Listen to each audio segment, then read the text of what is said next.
Bonjour, c'est Gilles Santacreux pour Active Trade. Voici votre point hebdomadaire de marché. Nous sommes aujourd'hui le mercredi 11 juin 2014.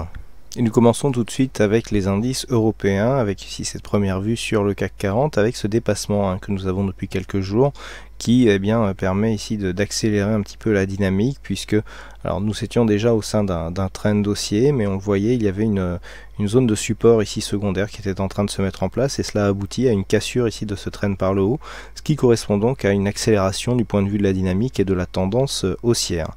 Malgré tout, nous sommes ici en phase de début de consolidation, puisque comme nous pouvons voir sur les indicateurs, voilà, nous avons donc un stochastique qui sort de sa zone de surachat, assorti ici d'un MACD qui se retourne du point de vue de ces histogrammes. Donc ici nous avons signal de consolidation. Donc pour l'instant le signal de consolidation est tout à fait technique. Si nous traçons ici le retracement de Fibonacci par rapport à la tendance directe, eh bien nous pouvons marquer que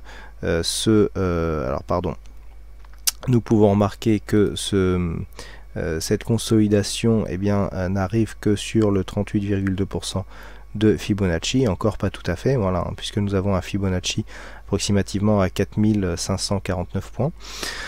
Donc cette phase ici est tout à fait technique et correcte pour l'instant. Elle revient chercher ici une zone horizontale qui était déjà clairement identifiée, qui correspond qui plus est à la zone ici de résistance, l'ancienne résistance de trend, qui est en train de se transformer en support, ce qui irait dans le sens d'une validation de l'accélération de la tendance que nous avons actuellement, puisque nous sortons d'un trend haussier par le haut, ce qui correspond à un changement de dynamique.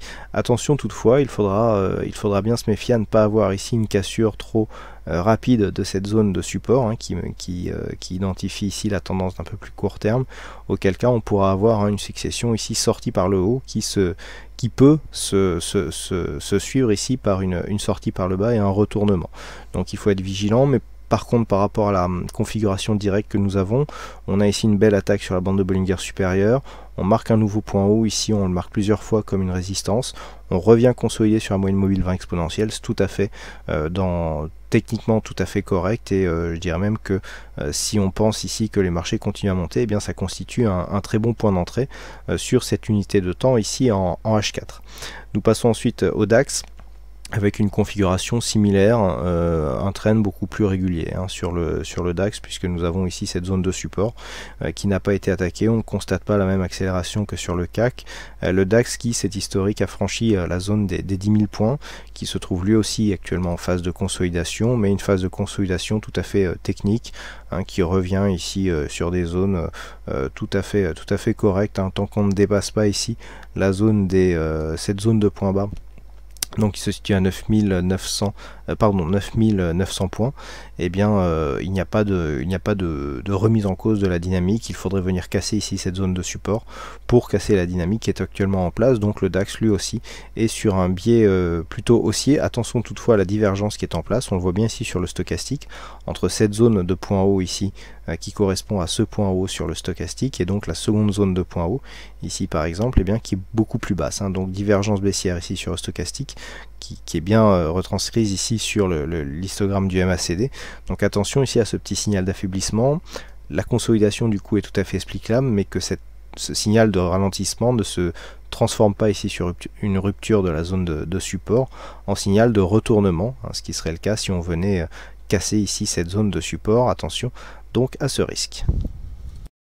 Nous passons maintenant aux indices US avec donc une tendance qui est toujours bien en place. On a confirmé ici une nouvelle zone de point haut. Alors ça fait un deuxième point de contact sur une zone de résistance qui a été tracée suite à avec une parallèle ici de la zone de support que nous avons là. On voit que ça correspond bien, donc ça correspond bien ici à une dynamique actuelle qui accourt sur le S&P 500. Donc la phase de consolidation qui accourt actuellement est tout à fait là aussi technique. On a quelque chose ici qui revient chercher ici la bande de Bollinger inférieure. La dynamique est toujours aussi haussière. Attention ici à ce petit affaiblissement que nous avons sur les indicateurs qui pourrait nous donner une consolidation plus marquée. Tant qu'on ne repasse pas ici sous cette zone des 1916, il n'y a pas d'inquiétude à avoir sur le court terme. Et puis sur le Nasdaq, nous avons donc la validation de cette figure. Je vous rappelle donc le contexte. Ici phase de hausse, figure de consolidation en biseau d'élargissement qui avait été cassée ici, on l'avait bien commenté. L'objectif de rester ici à zone des 3733, puisqu'il s'agissait ici de la première zone de contact qui définissait le biseau d'élargissement baissier.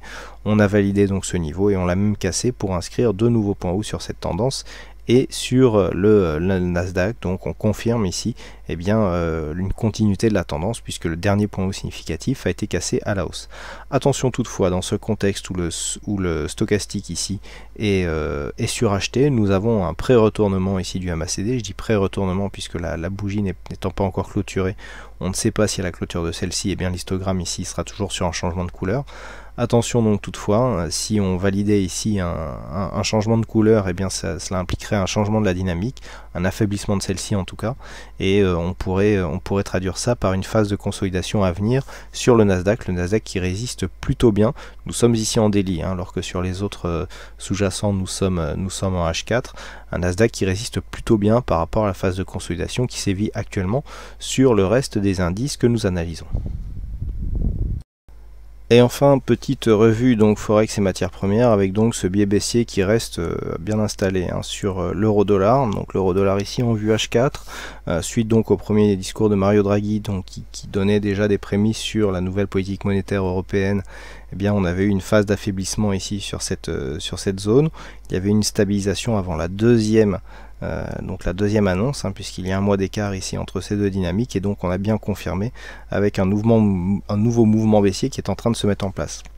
Alors si on se rapproche un petit peu de ce mouvement, on voit que sur cette phase, on vient dans un premier temps retester la zone de support.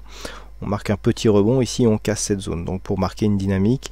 Donc la moyenne mobile 20 exponentielle ici bride bien la tendance par le haut, et nous avons bien quelque chose qui ressemble à un début de tendance relativement dynamique. Mais tout ça s'effectue dans un contexte où on était déjà quand même sous une prédominance baissière, et les indicateurs, après avoir marqué ici la dynamique et avoir donc pour le stochastique notamment en étant rentré dans la zone de survente, le MACD donc a développé une bonne amplitude, nous avons un signal de retournement. Donc si ce signal de retournement se met en place, on peut avoir dans un premier temps un rebond technique qui pourrait se manifester par un retour sur la moyenne mobile 20 exponentielle ou la zone des 1,3580.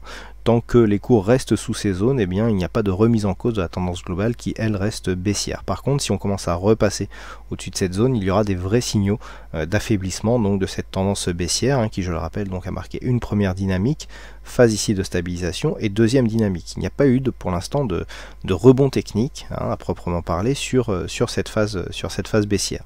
Donc, ça pourrait se mettre en place, donc à surveiller ici, ce rebond technique d'une ampleur un peu plus conséquente pourrait se mettre en place si on avait ici un petit rebond qui serait tout à fait logique vu le contexte actuel, et un dépassement ici des 1,3580. Là il y aura un vrai signal, un possible retour ici sur la zone ici des 1,3660 pour marquer des figures qui pourraient marquer donc un retournement d'un peu plus moyen terme qui viendrait consolider une partie de la tendance baissière que nous avons depuis ces 2 derniers mois. Je veux bien sûr parler de cette phase ici. Donc à surveiller cette zone. Et puis sur l'or, alors sur l'or, nous avons suite à cette forte phase de baisse donc qui s'était manifestée par une rupture des 1278, donc on a bien validé ici un support à 1241 $ l'once, et puis on a cette dynamique ici qui est en train de se développer.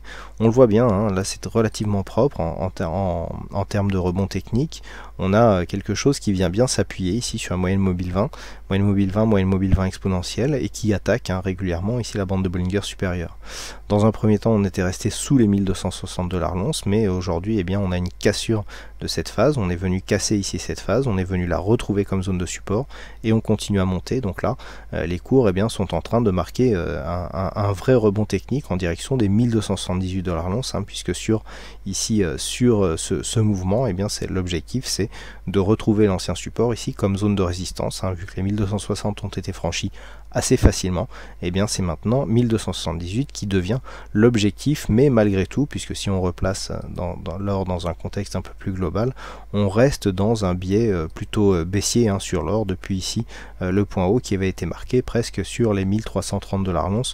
On a quand même une dynamique ici qui est baissière, et même si on revient ici sur 1278, on aura ici cette ancienne zone de point bas qui sera validée comme nouvelle zone de point haut. Donc vous voyez qu'il faudra qu'on dépasse même cette zone des 1278 pour avoir un premier signal de retournement à la hausse. Voilà donc ce que nous pouvons dire sur ce point hebdomadaire de marché. Il ne me reste plus qu'à vous souhaiter à toutes et à tous une bonne semaine, bonne chance dans vos prochains trades et soyez prudents sur les marchés.